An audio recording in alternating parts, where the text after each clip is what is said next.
नमस्कार दोस्तों, स्वागत है आपका आपके अपने YouTube channel Bihar blind student help में। दोस्तों, आज के होम साइंस एपिसोड में अध्याय 7 जिसका नाम है जैम और जेली बनाना, पूरे अध्याय एक ही वीडियो में सुनेंगे। प्यारे दोस्तों, इस वीडियो में बताए गए सभी जानकारी एवं तथ्यों को ध्यान से सुनें। अगर हो सके तो उन्हें नोट भी कर सकते हैं, ताकि परीक्षा के समय आपके सामने प्रश्नों का पर्याप्त संग्रह हो जाएंगे, जिससे आपको रिवीजन करने में मददगार साबित होगा। वीडियो में आगे बढ़ने से पहले आपसे एक रिक्वेस्ट है, यदि आप इस चैनल पर नए आए हैं तो चैनल को सब्सक्राइब कीजिएगा, वीडियो को लाइक और दोस्तों और सहपाठियों के साथ शेयर कीजिएगा। अपनी कीमती राय कमेंट में जरूर लिखिएगा। आगे इस चैनल पर किस तरह का कंटेंट देखना पसंद करेंगे, क्योंकि इस चैनल पर इसी तरह के से इंफॉर्मेटिव हेल्पफुल वीडियो लाया जाएगा आने वाले समय में, और भी यूनिक होने वाला है, इसलिए आप इस चैनल से जुड़े रहें। आइए दोस्तों, सुनते हैं मीनाक्षी मैम से। क्लास 10 होम साइंस की बुक फिजियोलॉजी में यूनिट 4 का 7 चैप्टर जैम और जेली बनाना। जैम, मुरब्बे और जैम में क्या अंतर होता है? मुरब्बे से जैम भिन्न होता है। मुरब्बों में फलों के टुकड़े साबुत अवस्था में रहते हैं, लेकिन जैम में ये चीनी की चाशनी में पूर्ण रूप से मिले होते हैं। फलतः जैम बनाने के समय चाशनी में उबलते हुए फलों के टुकड़ों को पूर्ण रूप से कुचलकर एक रस कर दिया जाता है। चाशनी के ठंडा होने पर फल चाशनी समेत थक्का सा जम जाता है, जबकि मुरब्बों में चाशनी और फल के टुकड़े अलग अलग रहते हैं। पेक्टिन, पेक्टिन PECTIN, फलों में पेक्टिन नामक एक तत्व होता है जो फलों के रसों के जमने में सहायता देता है। प्रत्येक फल में समान अनुपात में पेक्टिन नहीं रहता, अतः जिन फलों में इसका अनुपात अधिक रहता है उनके जैम अच्छे बनते हैं। ऐसे फलों में अमरूद, रसभरी, संतरा, सेब, करौंदा आदि प्रमुख हैं। इसके विपरीत आम, गन्ना, अनानास, नाशपाती, खरबूजा, पपीता आदि में कम पेक्टिन पाया जाता है। फलतः ऐसे फलों का जैम बनाने में प्रायः ऊपर से पेक्टिन या साइट्रिक अम्ल मिलाने की जरूरत पड़ती है। साइट्रिक अम्ल संतरे, नींबू, करौंदे, आम, अंगूर, सेब आदि में पर्याप्त मात्रा में वर्तमान रहता है। फलतः इनके जैम बनाने में नींबू का रस व साइट्रिक अम्ल देने की जरूरत नहीं पड़ती। अन्य फलों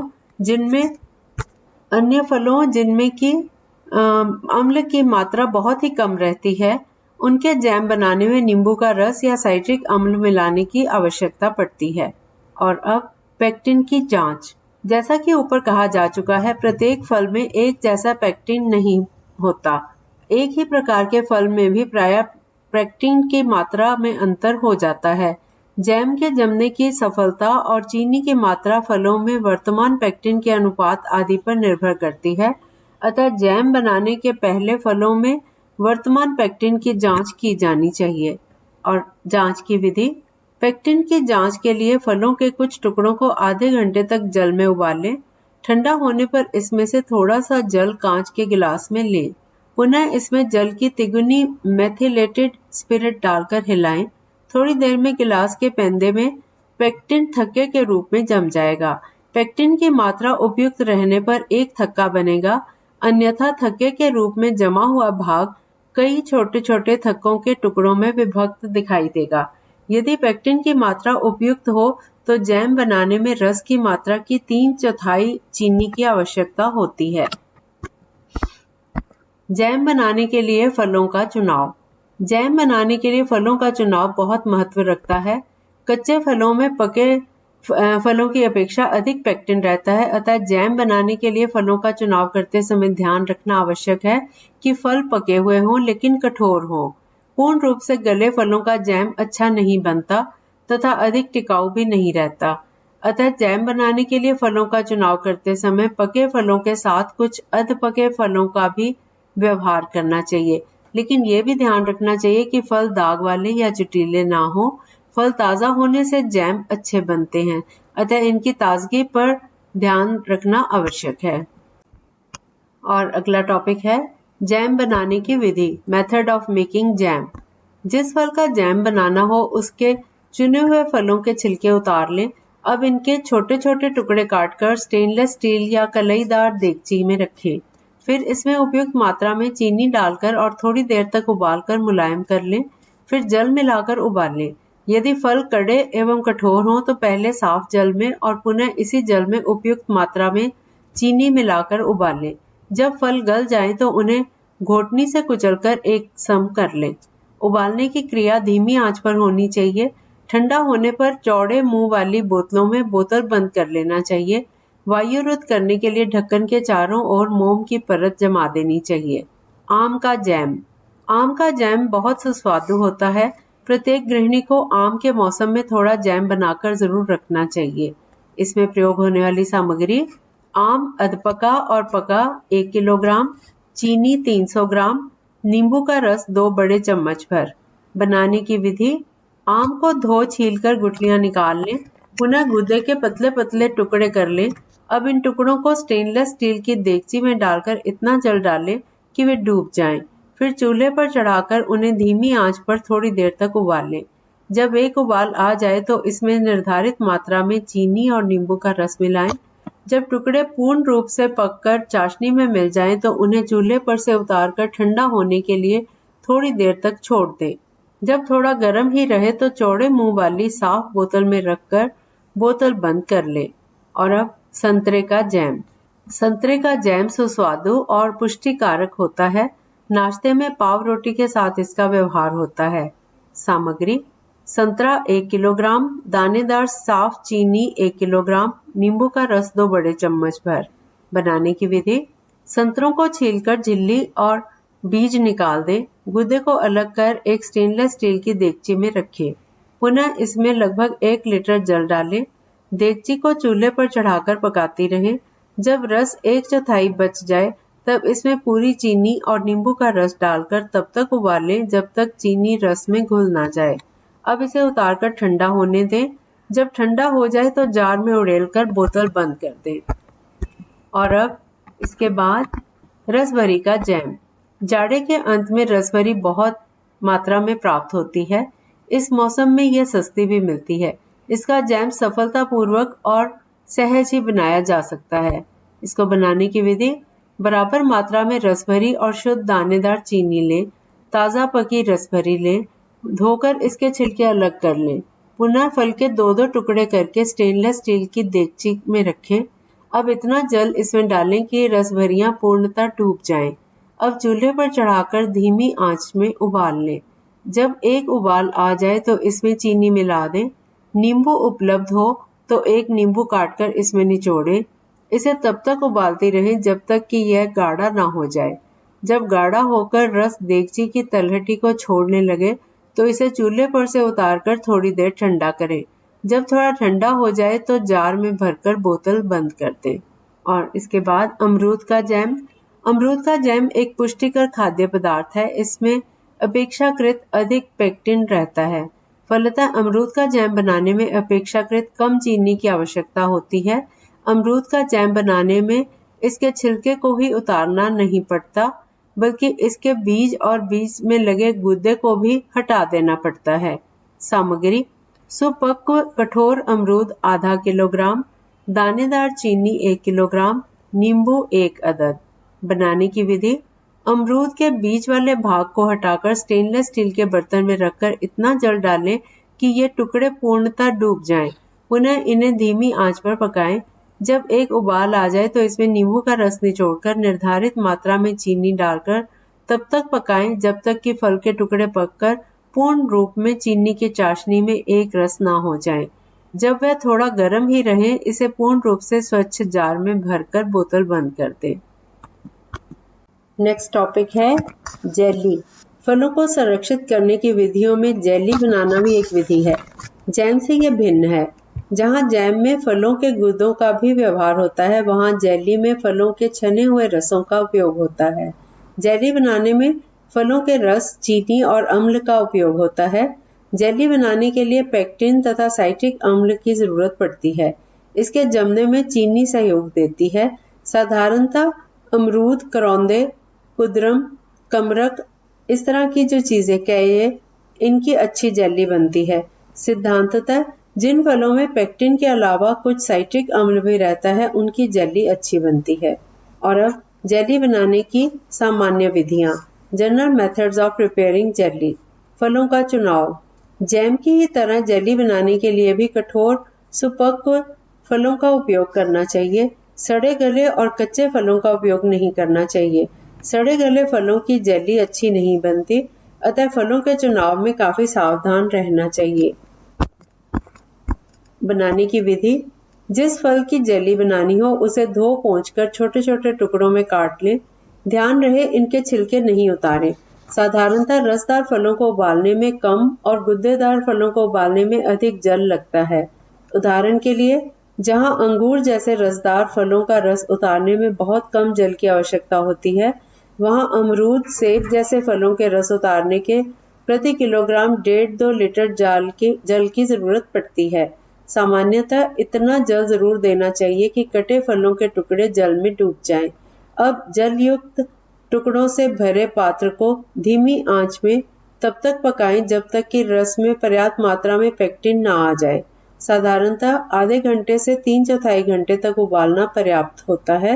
मोटे तौर पर जब जल आधा रह जाए तो बर्तन को चूल्हे पर से उतार लें। पेक्टिन की जांच निम्नलिखित प्रकार से करें। पेक्टिन की जांच। 1 चम्मच पका रस निकालकर कांच के गिलास में डालें। पुनः इसमें 3 चम्मच मेथिलेटेड स्पिरिट डालें। ऐसा करने से यदि गिलास में रस का थक्का सा जम जाए तो समझ लो कि रस में पर्याप्त मात्रा में पेक्टिन आ गया है। लेकिन यदि एक थक्के के बदले रस कई थक्कों में बिखर जाए तो समझ लें कि रस में अभी तक पर्याप्त मात्रा में पेक्टिन नहीं आया। ऐसी अवस्था में फल के टुकड़ों को और थोड़ी देर उबाल लें। और अब फल का रस प्राप्त करना। अगला स्टेप है ये। पके रस को साफ कपड़े में छान कर अलग कर लें। ध्यान रहे कि पके फल मसले ना जाएं। पुनः इसमें थोड़ी मात्रा में साइट्रिक अम्ल या नींबू का रस मिलाएं। अब स्टेनलेस स्टील या कलई किए हुए बर्तन में रस लेकर उसमें उपयुक्त मात्रा में चीनी मिलाकर पकाएं। और चीनी का अनुपात। साधारणतः उपयुक्त मात्रा में पेक्टिन रहने से रस की तौल के बराबर चीनी की जरूरत पड़ती है। पेक्टिन की मात्रा कम रहने से कम चीनी की जरूरत पड़ती है। ऐसी अवस्था में प्रति किलोग्राम रस के लिए 3/4 किलोग्राम चीनी की आवश्यकता पड़ती है। और अगला स्टेप है रस को पकाना। उपयुक्त मात्रा में चीनी मिलाकर रस को धीमी आंच में पकाएं। रस पकाते समय झाग के रूप में चीनी का जो मैल ऊपर आ जाए उसे समय समय पर निकालते जाएं। रस को तब तक पकाएं जब तक कि ठंडा होने पर वह जम जाने के लायक ना हो जाए। जेली के रूप में जमने लायक रस पककर तैयार हुआ है या नहीं, इसकी जांच निम्नलिखित विधि से करें। जेली की जांच। पके हुए रस से 1 चम्मच रस लेकर किसी प्लेट पर 2-4 बूंदें टपकाएं। यदि प्लेट पर टपकी हुई बूंदें जम जाएं तो समझें कि पका हुआ रस जेली के रूप में जमने लायक हो गया है, अन्यथा रस को कुछ और गाढ़ा करें। और अगला स्टेप है बोतल बंदी। जब रस पूर्ण रूप से पककर जेली के रूप में जमने लायक हो जाए तो रस युक्त बर्तन को चूल्हे से नीचे उतारकर ठंडा होने के लिए छोड़ दें। पुनः चौड़े मुंह वाली बोतलों में जार में भरकर थोड़ी देर छोड़ दें। जब जारों में जेली जम जाए तो डाट लगाकर उसे मोम से सील कर दें। और अगला स्टेप है उत्तम जेली की पहचान। उत्तम जेली जमकर ठोस और पारदर्शी ट्रांसपेरेंट हो जाती है। चाकू चुभोने से उसकी धार में जेली नहीं लगती। और अब अमरूद की जेली। अमरूद की जेली एक पुष्टिकर खाद्य पदार्थ है। जाड़े के मौसम में अमरूद बहुतायत में प्राप्त होता है, इसलिए और सस्ता भी होता है, इसलिए उन दिनों में इसकी जेली बना लेनी चाहिए। पाव रोटी के साथ खाने में इसका अधिकतर व्यवहार होता है। सामग्री। सुपक्व अमरूद 1 किलोग्राम, साफ दानेदार चीनी 1 किलोग्राम, नींबू 1 अदद। बनाने की विधि। सुपक्व दाग रहित अमरूदों को धोकर छिलके समेत छोटे छोटे टुकड़ों में काट लें। पुनः कलईदार या स्टेनलेस स्टील की देगची में उन्हें रखकर इतना जल डालें कि टुकड़े पूर्ण रूप से जल में डूब जाएं। अब चूल्हे पर रखकर धीमी आंच पर लगभग आधे घंटे तक पकाएं। ध्यान रहे कि जल पूर्णतया सूख ना जाए। साधारणतः प्रति किलोग्राम अमरूद के लिए 2-2.5 लीटर जल लें। उबालने के पहले जल में 1 नींबू का रस निचोड़ दें। ऐसा करने से फलों के टुकड़ों से पेक्टिन मुक्त होने में सहायता मिलती है। जब रस पक जाए तो उसे उतारकर साफ कपड़े से छान लें। पुनः रस में पूरी चीनी मिलाकर गाढ़ा करें। जब रस जमने लायक हो जाए तो उसे उतार लें। पुनः साफ निस्संक्रमित जारों में भरकर विधिवत बोतल बंद कर दें। अगला है सेब की जेली। इसमें प्रयोग करने वाली सामग्री: सुपक्व सेब 1 किलोग्राम, दानेदार चीनी 2 किलोग्राम, साबुत नींबू 1 अदद। बनाने की विधि: सेब को धोकर पोंछकर साफ कर लें। पुनः छिलके समेत उनके छोटे छोटे टुकड़े कर लें। टुकड़ों को किसी देगची में रखकर उसमें इतना जल डालें कि वे पूर्णतया जल में डूब जाएं। अब देगची को चूल्हे पर चढ़ाकर सेब के टुकड़ों को तब तक उबाल लें जब तक कि जल आधा न रह जाए। ऐसी अवस्था में जल का रंग हल्का पीला हो जाता है। अब रस को छानकर इसमें उपयुक्त मात्रा में चीनी मिलाएं। पुनः नींबू का रस निचोड़कर इसमें मिलाएं। साथ ही चीनी के मैल का झाग भी बीच बीच में निकालती जाएं। जब रस गाढ़ा होने लगे तब उसको चलाना बंद कर दें। जेली के लायक रस के गाढ़ा हो जाने पर उसे चूल्हे से उतार लें। पुनः नियमानुकूल बोतलबंदी करें। और नेक्स्ट है करौंदे की जेली। करौंदे की जेली देखने और खाने में बहुत अच्छी लगती है। करौंदे के मौसम में इसे बनाकर वर्षों तक सुरक्षित रखा जा सकता है। इसे बनाने की विधि: बराबर बराबर मात्रा में दानेदार चीनी और करौंदे लें। करौंदों को काटकर बीज निकाल लें। उपयुक्त मात्रा में जल डालकर उबाल लें। छने रस में नींबू का रस और चीनी डालकर पकाएं। नियमानुकूल बोतल बंद करें। और अब आम की जेली। सामग्री: सुपक्व कठोर आम 1 किलोग्राम, चीनी 3/4 किलोग्राम, नींबू 1 अदद। बनाने की विधि: आम को धो पोंछकर छील लें। पुनः इसकी गुठली निकालकर अलग कर लें। गूदे को छोटे छोटे टुकड़ों में विभक्त कर लें। पुनः स्टेनलेस स्टील की देगची में रखकर इतना जल डालें कि टुकड़े पूर्ण रूप से जल में डूब जाएं। अब इसे चूल्हे पर चढ़ाकर धीमी आंच में तब तक पकाते जाएं जब तक कि जल आधा न रह जाए। एक उबाल आने के बाद नींबू का रस डालना ना भूलें। अब चूल्हे से उतारकर रस को छान लें। छने रस में उपयुक्त मात्रा में चीनी डालकर धीमी आंच में उबाल लें। झाग के रूप में ऊपर आई हुई चीनी के मैल को हटाते रहें जब तक कि यह पककर जमने के लायक गाढ़ी हो जाए तो तब इसे उतार लें। अब निस्संक्रमित जारों में गर्मा गर्म बोतल बंद कर लें। और नेक्स्ट है रसभरी की जेली। रसभरी की जेली जाड़े में बनाई जाती है। यह खाने में बहुत स्वादिष्ट होती है। सामग्री: रसभरी 500 ग्राम, चीनी दानेदार 500 ग्राम, नींबू 1 अदद। बनाने की विधि: रसभरियों के ऊपरी खोल को हटाकर रसभरी के फलों को अलग कर लें। पुनः रसभरी के फलों को 2-2 टुकड़े करके देगची में रखें। अब इसमें इतना जल डालें कि वे पूर्णतः डूब जाएं। अब इसमें नींबू का रस डालकर 10 मिनट तक उबाल लें। पुनः ठंडा करके रस को अलग कर लें। रस में चीनी मिलाकर इसे तब तक उबाल लें जब तक कि रस गाढ़ा होकर जमने लायक ना हो जाए। अब इसको उतारकर थोड़ा ठंडा होने दें। फिर निस्संक्रमित जारों में भरकर बोतल बंद कर लें। और लास्ट में अंगूर की जेली। सामग्री: ताजे पके अंगूर 500 ग्राम, चीनी 250 ग्राम, नींबू 1 अदद। बनाने की विधि: अंगूर को धोकर देगची में रखें। पुनः नियमानुकूल जल डालकर चूल्हे पर चढ़ाएं। जब तक उबाल आ जाए तब इसमें नींबू का रस निचोड़ दें। 10 मिनट तक उबालकर नीचे उतार लें। पुनः साफ कपड़े से रस को छानकर उसमें उपयुक्त मात्रा में चीनी मिलाएं। अब धीमी आंच में तब तक पकाएं जब तक कि रस गाढ़ा होकर जमने लायक ना हो जाए। जब रस जमने लायक हो जाए तब निस्संक्रमित जारों में भरकर बोतल बंद कर लें। यूनिट 4 चैप्टर 7 की प्रश्नावली। वस्तुनिष्ठ प्रश्न। प्रश्न नंबर 1, सही उत्तर का संकेताक्षर क, ख, ग या घ लिखें। इसके अंदर पहला प्रश्न है, जेली बनाने के लिए फल कैसा होना चाहिए। ऑप्शंस हैं क पूर्ण रूप से पका, ख कच्चा, ग अधपका, घ कठोर।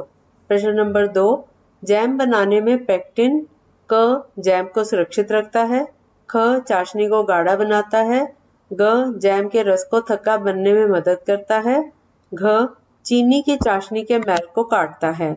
और इसके बाद अगली टाइप के क्वेश्चंस हैं, रिक्त स्थानों की पूर्ति करें। नंबर 1, जेली बनाने के लिए डैश सुपक्व फल होने चाहिए। नंबर 2, पेक्टिन एक प्रकार का डैश तत्व है। नंबर 3, पेक्टिन फलों के रसों को डैश साथ जमने में मदद करता है। और अब लघु उत्तरीय प्रश्न। पहला प्रश्न, पेक्टिन क्या है, इसका क्या काम है? प्रश्न नंबर 2, मुरब्बे और जैम में क्या अंतर है? प्रश्न नंबर 3, जैम किसे कहते हैं? जेली से यह कैसे भिन्न होता है? और अंत में दीर्घ उत्तरीय प्रश्न। पहला प्रश्न, पेक्टिन क्या है, इसका उपयोग कहाँ होता है? फलों में पेक्टिन की जांच कैसे की जाती है? प्रश्न नंबर 2, अमरूद की जेली बनाने की विधि का संक्षिप्त विवरण दें। प्रश्न नंबर 3, जैम बनाने की विधि का वर्णन करें। आम का जैम कैसे बनाया जाता है, लिखें। वीडियो को देखने के लिए धन्यवाद। यदि आपको यह वीडियो अच्छा लगा तो लाइक, शेयर और सब्सक्राइब दोस्तों के साथ शेयर करें। जल्द ही प्रस्तुत करेंगे आपकी सेवा में आपके समक्ष अगला अंक।